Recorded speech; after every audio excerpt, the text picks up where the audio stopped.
Sebelum lanjut nonton video ini, jika kalian suka dengan channel Pegawai Jalanan, silahkan kalian support kami dengan cara subscribe dan klik tanda loncengnya.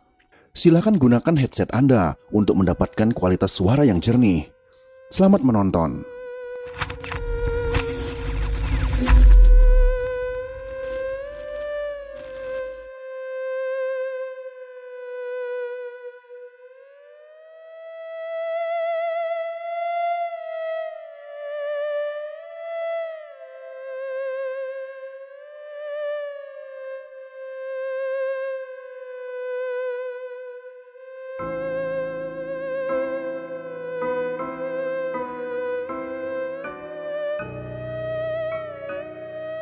Pagi hari pada tanggal 6 Oktober tahun 1965, Presiden Soekarno mengumpulkan menteri-menteri Kabinet Dwikora di Istana Bogor.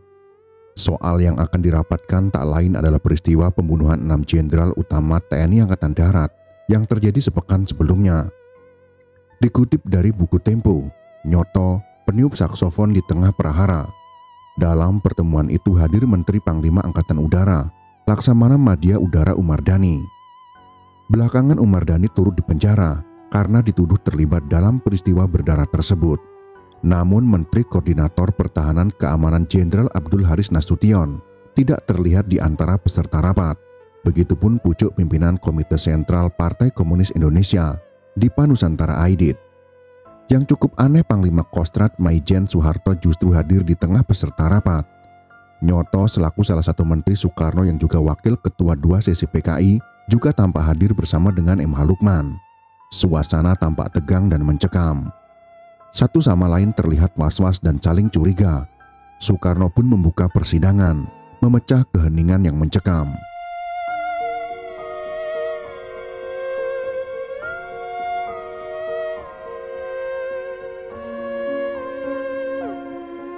Nyoto diberikan kesempatan pertama untuk menyampaikan pendapatnya. "Saudara Nyoto, kamu punya statement untuk disampaikan, silahkan," kata Soekarno. Nyoto kemudian mengeluarkan secarik kertas yang berisi tulisan tangan. Nyoto berbicara singkat namun tegas. Intinya Nyoto menekankan jika PKI tidak terlibat dan tidak bertanggung jawab atas meletusnya tragedi G30S. PKI tidak bertanggung jawab atas peristiwa G30S, kata Nyoto tegas. Kejadian itu adalah masalah internal Angkatan Darat. Lanjutnya singkat. Selalu ada peruncingan kekuatan. Kalau Darul Islam merupakan peruncingan kanan, PRRI atau Permesta Peruncingan Nasionalis, maka ini peruncingan kiri, kata Soekarno dalam rapat tertutup tersebut. Soekarno juga menegaskan bahwa peristiwa G30S hanya tonggak kecil dalam perjalanan revolusi Indonesia. Dalam sidang ini, PKI lah yang dituding berada di balik peristiwa berdarah G30S. "And Rimpelche in the ocean," riak-riak kecil di tengah lautan. Demikian kata Soekarno dalam bahasa Belanda. Wartawan secara terbatas dibolehkan meliput sidang itu. TVRI pun menyiarkannya, sehingga Ratna Sari Dewi, istri Soekarno yang orang Jepang itu, bisa menontonnya dari kediamannya di Jakarta. Selama beberapa hari ia belum bertemu suaminya dan tentu saja ia gusar. Tapi tayangan TVRI itu bukannya mengobati, malah membuat Dewi makin gusar. Di layar televisi, Soekarno tampak tenang dan banyak senyum, seolah-olah tak terjadi apa-apa. Soekarno tampak santai, guyonan dengan wartawan dan merokok. Melihat itu Dewi kecewa dan lantas menulis surat untuk memperingatkan Soekarno. Di tengah situasi yang tak menentu seperti saat itu, sikap Soekarno jelas rawan disalahartikan. Terlebih Soekarno tak hadir dalam pemakaman para jenderal sehari sebelumnya. 2 hari setelahnya, Soekarno membalas surat Dewi. Sebagaimana dikutip Willem Oltmans dalam Bung Karno Sahabatku, cetakan tahun 2001, Soekarno menjawab, "Kamu jangan salah memahami saya. Pada rapat kabinet itu saya tersenyum untuk menunjukkan kepada dunia bahwa saya aman dan bahwa situasi sudah kukendalikan. Saya juga tertawa untuk memberi kepercayaan dan kekuatan kepada rakyat saya." Willem Oltmans dalam Bung Karno Sahabatku, cetakan tahun 2001, halaman 226. Nyatanya Soekarno salah perhitungan dan kekhawatiran Dewi terjadi. Desas-desus bahwa presiden kemungkinan terlibat atau minimal tahu lebih dulu peristiwa G30S segera tersebar liar. Dan lagi sejak itu, Soekarno tak lagi punya kendali penuh atas politik sebagaimana yang ia yakini.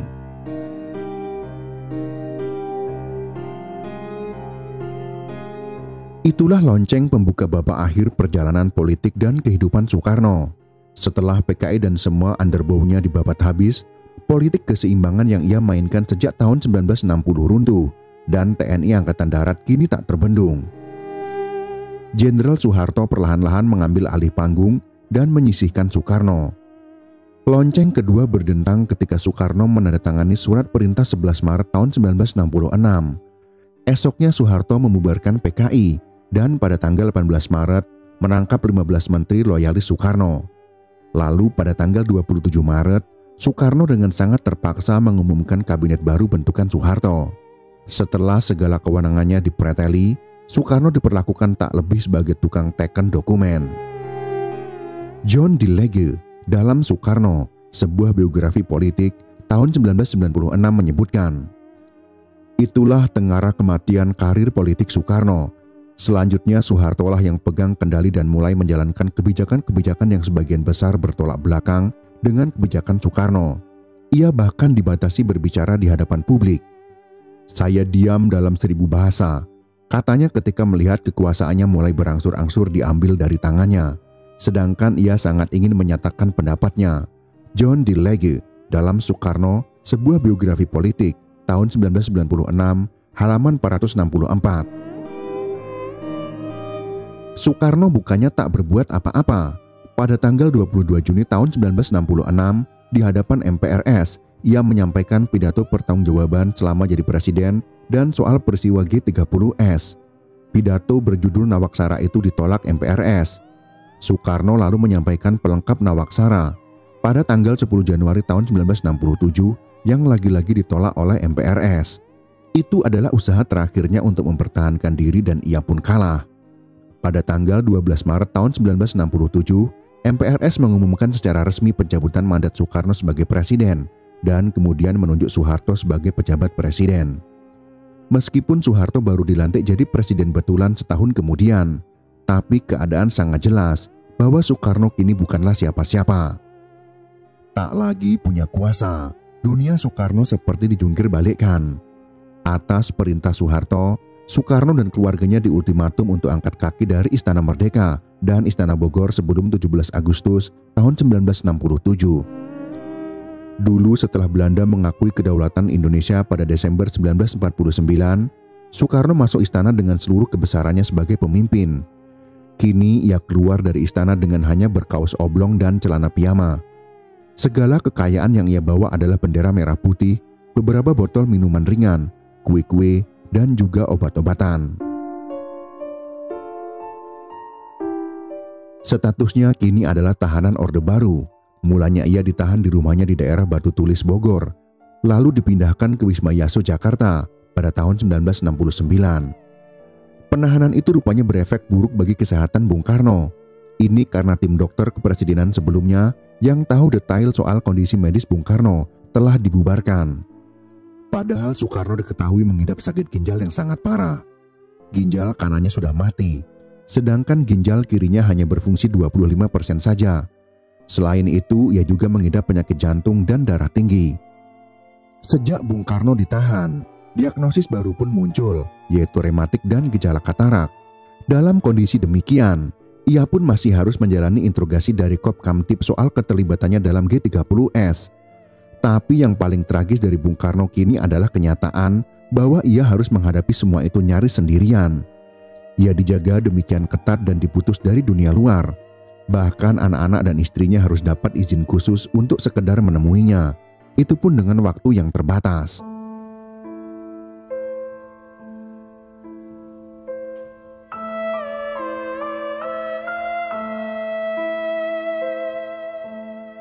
Soekarno sang pencinta itu lunglai ditinggal istri-istrinya. Pada medio atau pertengahan tahun 1966, Soekarno mendesak Dewi untuk pergi ke Jepang demi keamanannya. Tak berapa lama Dewi melahirkan bayi perempuan buah cintanya dengan Soekarno di sana. Pada awal tahun 1970, keduanya bercerai. Begitu juga istri-istrinya yang lain, yaitu Haryati dan Yurike Sanger.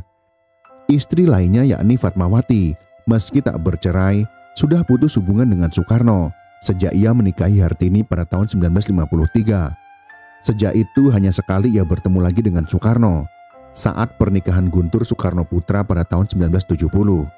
Pada akhirnya pun keduanya bercerai setelah itu. Hanya Hartini yang bertahan hingga saat-saat terakhir Bung Besar, terpencil dan kesepian. Itulah warna dunia Soekarno kini. Sampai akhirnya Bung Karno terkena depresi. Setiap hari hanya duduk sambil termenung, malah kadang-kadang ngomong sendirian. Memorinya berubah, kesehatannya terus-menerus semakin merosot. Kenang ketua tim dokter kepresidenan yang merawat Bung Karno, Mahar Marjono. Sebagaimana dikutip Julius Poor dalam Gerakan 30 September, Pelaku, Pahlawan, dan Petualang, cetakan tahun 2011, halaman 80. Pada tanggal 6 Juni tahun 1970, Soekarno merayakan ulang tahunnya yang ke-69. Kelima anaknya dari Fatmawati, serta Hartini dan kedua anaknya, Bayu dan Taufan, hadir di Wisma Yasud di hari bahagia itu. Tak ada karangan bunga, ucapan selamat, atau hadiah-hadiah sebagaimana tahun-tahun sebelumnya. Yang ada hanyalah Soekarno yang semakin ringkih, digerogoti penyakit dan depresi. Tak ada yang menyangka itu adalah ulang tahun terakhir Bung Karno. Pada tanggal 11 Juni tahun 1970, Bung Karno dilarikan ke RSPAD Gatot Subroto karena kondisi kesehatannya memburuk. Soekarno terbaring lemah di sebuah ruangan yang terletak di ujung rumah sakit, bercat kelabu. Untuk mencapai kamar itu harus melalui beberapa koridor yang dijaga militer dengan persenjataan lengkap. Tulis Peter Kasenda dalam Hari-hari Terakhir Soekarno, cetakan tahun 2013, halaman 230. Di saat-saat kritis itu, datanglah dua tamu yang barangkali bisa memberi sedikit kelegaan di hati Bung Karno. Tamu pertama adalah sahabat lamanya, Muhammad Hatta, yang datang menjenguk pada tanggal 19 Juni. Dua proklamator yang pecah kongsi sedari 1956 itu akhirnya bertemu dalam momen yang amat menyentuh. Sejak mereka berpisah, Hatta menjadi salah satu kritikus Soekarno yang paling vokal. Mereka berdua adalah sahabat yang berbeda pandangan dalam membangun bangsa dan negara. Akan tetapi secara personal, mereka saling menyayangi dan menghormati. Hatta dan aku tak pernah berada dalam getaran gelombang yang sama, tutur Soekarno dalam autobiografinya. Tapi perbedaan jalan politik tak melunturkan persahabatan mereka. Bagaimanapun dua orang itu pernah menghadapi masa sulit bersama-sama. "Hatta, kau di sini," kata Soekarno terkejut melihat kedatangan Hatta. "Ya, bagaimana keadaanmu, No?" Keduanya lantas berpegangan. Tak ada kata-kata lain yang terucap di antara keduanya. Soekarno terisak layaknya anak kecil. Hatta yang berusaha tegar luluh juga akhirnya. Ia ikut menitikkan air mata, dan hanya tangis itulah yang mengisi pertemuan terakhir Dwi Tunggal itu. Hanya itu yang bisa terucap dari bibirnya. Hatta tidak mampu mengucapkan lebih. Bibirnya bergetar menahan kesedihan sekaligus kekecewaan. Bahunya terguncang-guncang. Tulis Mutia Hatta, Putri Hatta, sebagaimana dikutip oleh Peter Kasenda dalam Hari-hari Terakhir Soekarno, cetakan tahun 2013, halaman 231.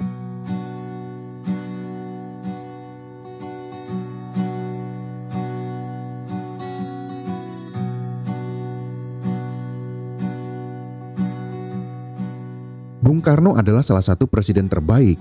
Beliau tidak ingin ada perpecahan dan pertumpahan darah yang lebih besar. Makanya saat dia mulai tersingkirkan, dia tidak ingin melawan dengan kekuatan penuh. Sebenarnya jika Bung Karno mau melawan, masih ada loyalis yang siap berhadapan dengan lawan politiknya. Akan tetapi Bung Karno memilih untuk mengalah demi keutuhan bangsa. Bung Karno merangkul kaum komunis yang juga merupakan saudara sebangsanya. Tujuannya tidak lain adalah untuk menambah kekuatan yang besar dalam membangun negara.